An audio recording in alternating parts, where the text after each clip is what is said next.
Ya, untuk hari ini berarti dengan saya ketemu lagi ya di pelajaran PPKN. Oke, hari ini kita lanjutkan materi yang kemarin ya. Kalau kemarin kan kita sudah belajar tentang pelanggaran, kasus-kasus pelanggaran hak asasi manusia. Oke. Nah, untuk kali ini kita akan membahas atau belajar tentang upaya penegakan hak asasi manusia dalam perspektif Pancasila. Jadi setelah kemarin kita sudah mempelajari tentang kasusnya, yang kemarin sudah kita videokan ya, sudah kita dramakan, ada KDRT, terus apalagi kemarin? Pembunuhan, ya kan? Terus apa lagi? Pembulian, terus apa lagi? Ujaran kebencian itu ya. Nah, hari ini kita akan mempelajari tentang upaya penegakan hak asasi manusia dalam perspektif Pancasila. Sebelum saya lanjutkan, silakan presentasi boleh kita buka dulu ya biar semangat, kayaknya kita udah lemes banget.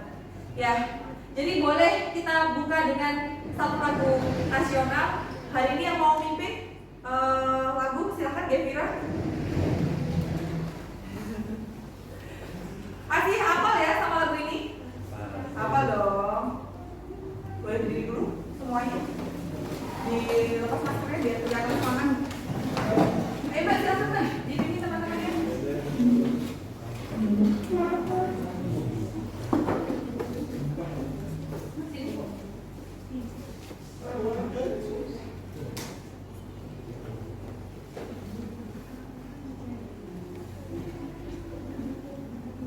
Yuk, yang semangat ya. Sekarang telah menjadi lautan api, mari berebut kembali.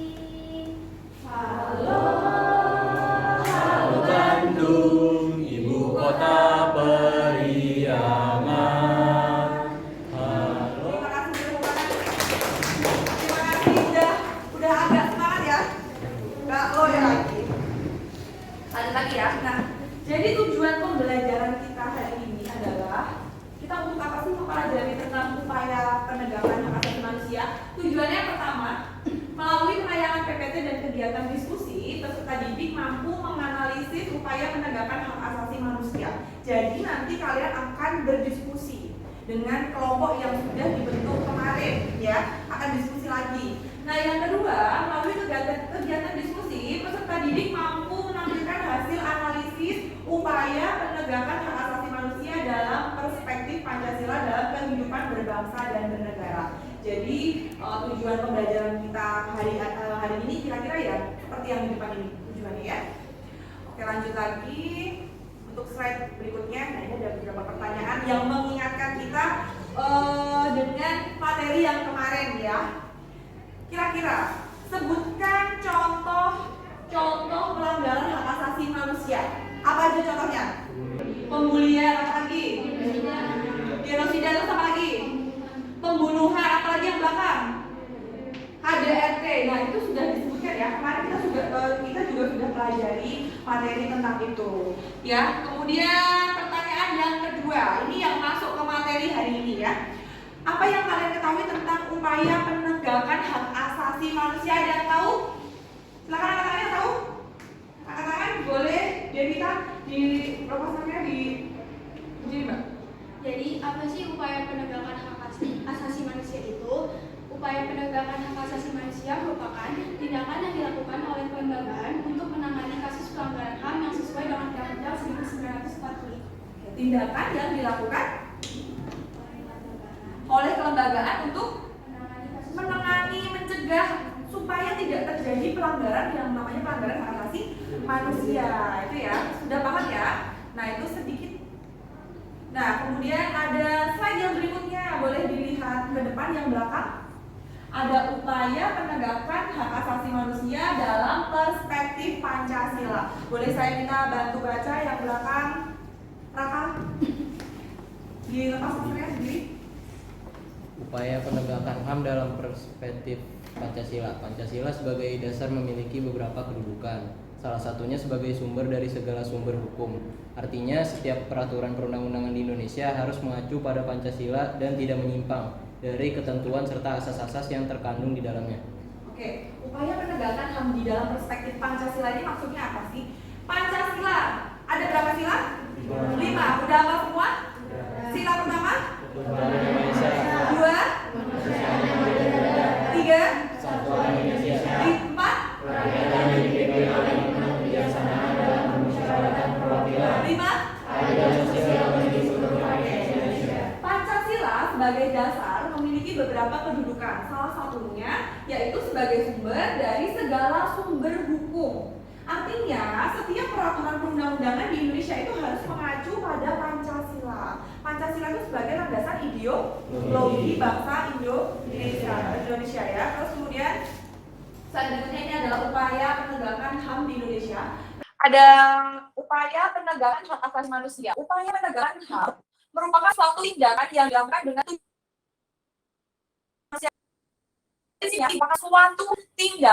dilakukan dengan tujuan membuat HAM semakin dihormati dan juga diakui oleh seluruh elemen masyarakat dan juga pemerintah. Ada yang mau ditanyakan dulu? Enggak ya? Oke, kalau nggak ada lanjut. Ini adalah soal. Jadi sebelum kita selesaikan soal ini, kita lihat ya, analisis kasus yang akan ditampilkan pada slide berikutnya. Jadi nanti slide berikutnya akan ada kasus yang harus kalian analisis bersama dengan kelompok kalian. Jadi bagaimana upaya yang bisa dilakukan untuk penegakan hak asasi manusia, baik upaya preventif dan juga represif. Buatlah dalam bentuk PPT dan kemudian dipresentasikan. Sudah siap semuanya? Silahkan bergabung dengan kelompoknya masing-masing sesuai dengan kelompok yang kemarin. Tentang pelecehan seksual di Depok. Ya, sering nggak terjadi? Sering. Ayo, bisa malam ini. Sudah bisa ini ya, upaya preventif sampai situ sudah. Jangan lupa nanti ada sisi Pancasila. Prosesnya, ada yang mau ditanyakan dulu nggak?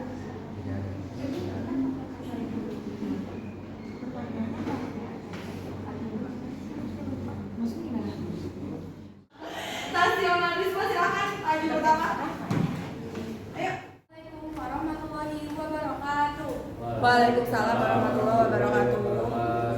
Kami dari kelompok nasionalisme akan mempresentasikan tentang upaya penegakan HAM dengan contoh kasus pelecehan seksual adalah sanksi atau hukuman.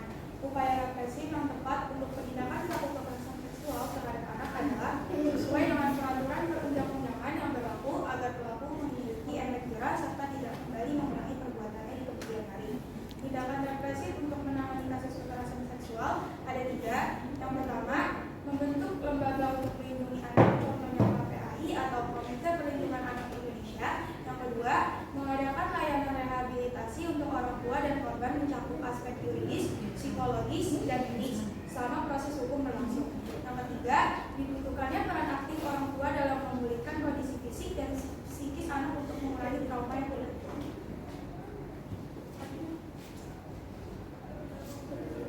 Lalu ada upaya preventif, merupakan upaya yang bertujuan untuk dapat mencegah, mengurangi, dan menghapuskan kejahatan. Upaya yang perlu dilakukan untuk mengatasi kekerasan seksual pada anak. Yang pertama, pentingnya pelajaran dan pemahaman tentang seksologi dan referensi sumber spiritual dari semua agama.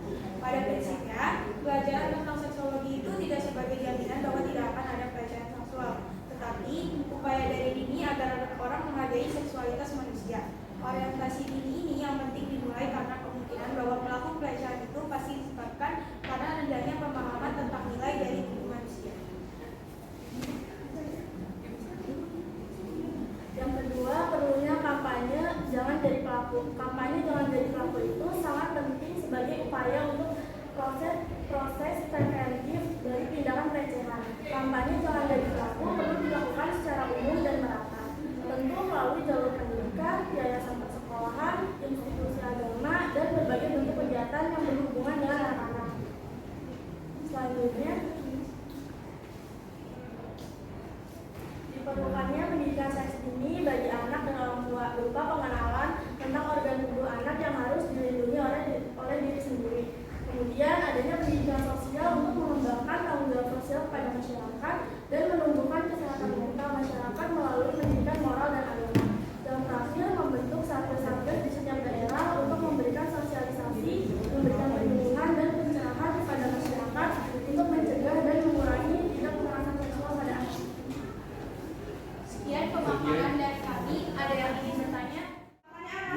Dua. Yang satu siapa? Pertanyaan yang satu? Ayo. Oke, yaudah ayo satu dulu.